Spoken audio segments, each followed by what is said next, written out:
matutunan kayo. Ngayon, dito tayo ngayon sa mga nangyayari sa bayang Pilipinas. Very light lang tayo. Wala tayo masyadong aawayin ngayon. Oo, pero kukupalin madami. Ayan, ito na nga ang history ng Pilipinas. Oo, nandirito na naman tayo. Sadsad ang piso, ang dolyar, 60 pesos per $1. Oh, kung noong panahon nung tatay ng Tolonges na presidente natin na si Marcos Sr. magnanakaw, mamamatay tao. Sabi nila 1:1 daw. O magkasing lakas ang piso at ang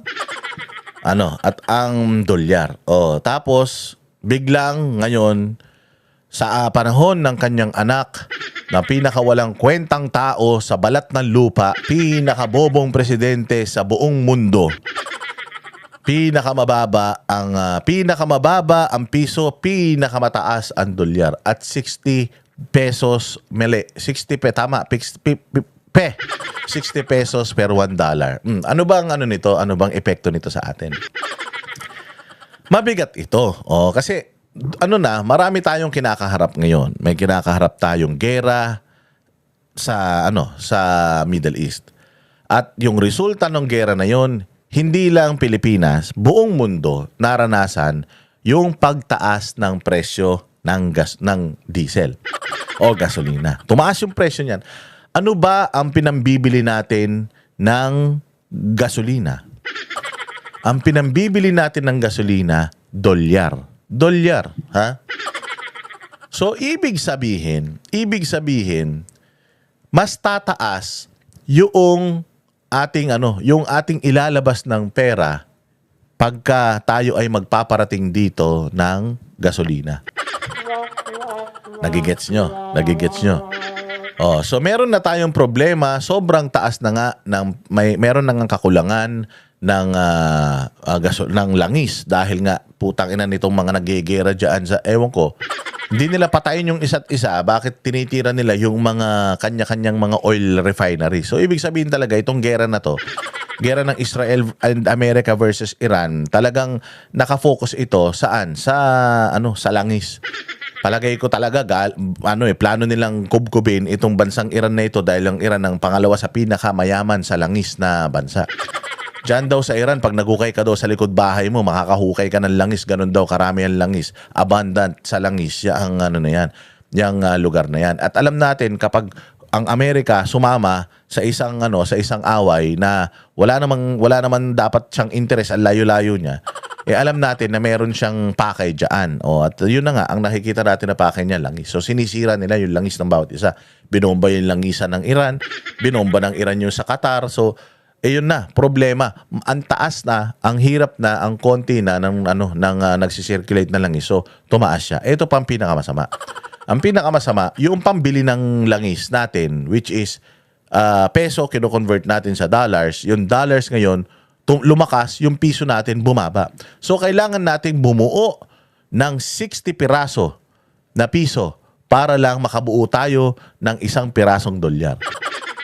At yung isang pirasong dolyar na yun yung pinambibili natin ng langis. Napakakunting langis nun. So in order for us to get more na langis, kailangan natin ng napakaraming mga piso para mabuo itong napakaraming mga dolyar na ito. Pambayad natin dyan. Ibig sabihin, dahil wala tayong sariling mina ng langis, wala tayong kailangan nating gumastos para bumili sa labas. Ang pinanggagastos natin dyan, pera. Dollars. Ganun din, pag bumili tayo ng bigas sa Vietnam at may shortage tayo ng bigas dito, dollars din ang pinambabayad natin. Pag bumili tayo ng kung anumang commodity, yung ini-import natin from outside, papasok, dollars ang binabayad natin. So kung napakalaki nung ibinabayad natin para makakuha tayo ng produkto na ibibenta natin dito sa Pilipinas, ibig sabihin, mas mahal yung presyo nung mga mabibili natin dito sa Pilipinas. Mahal na nga ang presyo ng langis, mahal na nga ang gasolina at diesel, tapos mahal pa yung bumagsak pa ang halaga ng pera natin. O pababa tayo ng pababa. So yung purchasing power ng ating pera humihina ng humihina habang yung pera ng Amerika lumalakas ng lumalakas. Dahil yung pera ng Amerika yung ginagamit natin pambayad ng mga ng mga bagay-bagay para pumasok dito sa atin, ipapatong din nila yan sa mga consumer. So ibig sabihin, magmamahal na ang presyo ng gasolina, nagmahal na, magmamahal pa pati yung mga basic commodities natin, bigas, gulay, sibuyas, bawang, sili, baboy, manok, baka, lahat yan. Dahil hindi naman natin nasusuportahan yung agrikultura natin, hindi naman natin nasusuportahan yung ating pangangailangan internal, kaya ayan. So, bibili tayo sa labas, pagbili natin sa labas, pagdating dito, mas mahal na. So, napaka-importante talaga nitong balita na ito. Bagamat Sa Pilipinas. Sa ngayon, patuloy ang pagbabantay ng Bangko Sentral ng Pilipinas sa foreign exchange rate. Pero sakaling lumala ang sitwasyon, maaari raw magbenta ng US dollar ang BSP mula sa kanilang reserves. yan na naman. Magbenta na naman ng dollars. Putang ina ninyo, wala kayong alam. Kundi magbenta, mga hayop kayo. Alam nyo ba?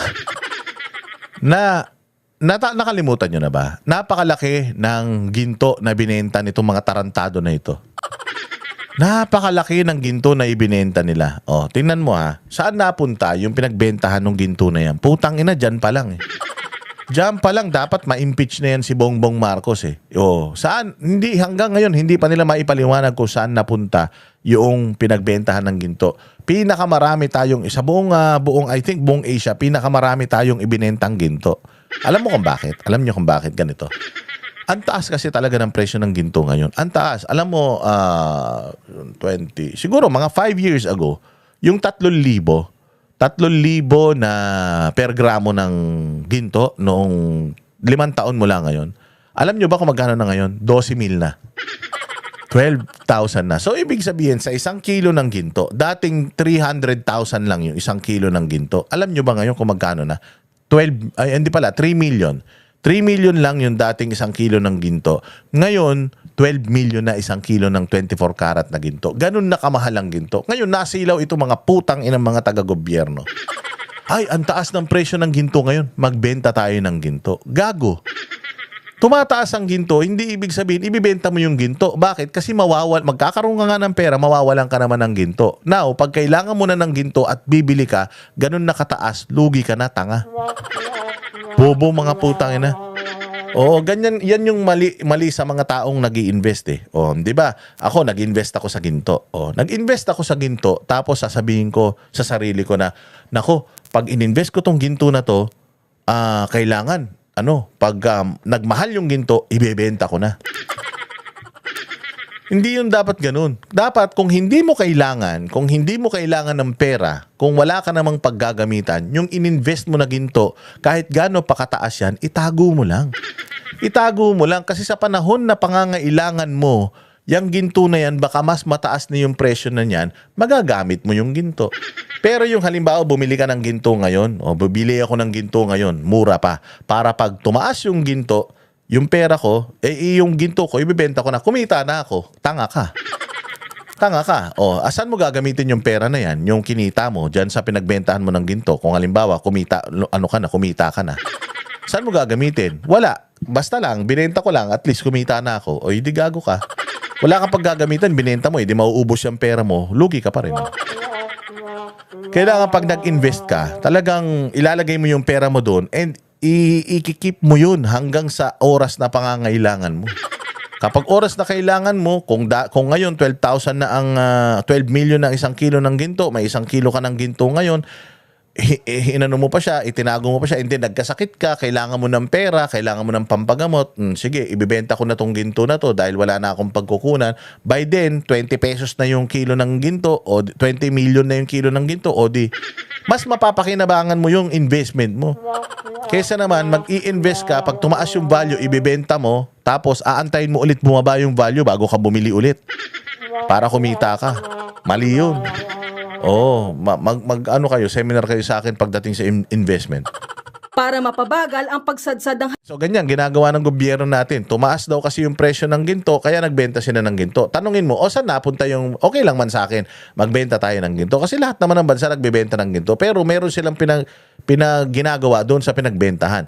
Alam mo, pinagawa ng ospital, ng tulay, ganito, ganyan, pinambayad sa utang. Okay man yun.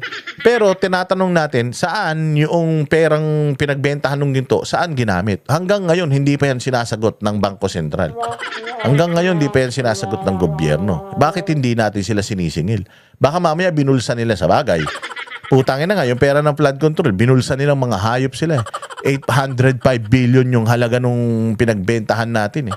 I mean, yung pinagputahan natin na buwis, ninakaw lang ng mga hayop niyan. Sigurado, itong ginto na binenta ng BSP, ninakaw din nila yan.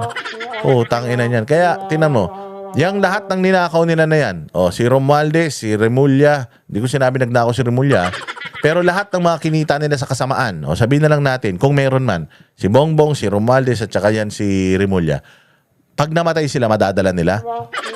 Good luck. No amount of dollars, money, gold will save your souls. No amount of money can prolong your life. Kung hanggang dyan na lang ang buhay mo dahil sa karma mo, hanggang dyan na lang yung buhay mo. Kahit lunukin mo ng lunukin lahat ng pera araw-araw, hindi mo yan dadalhin sa impyerno kung saan ka mapupunta. Tandaan mo yan. Halaga ng piso. Nagbabalita mula sa front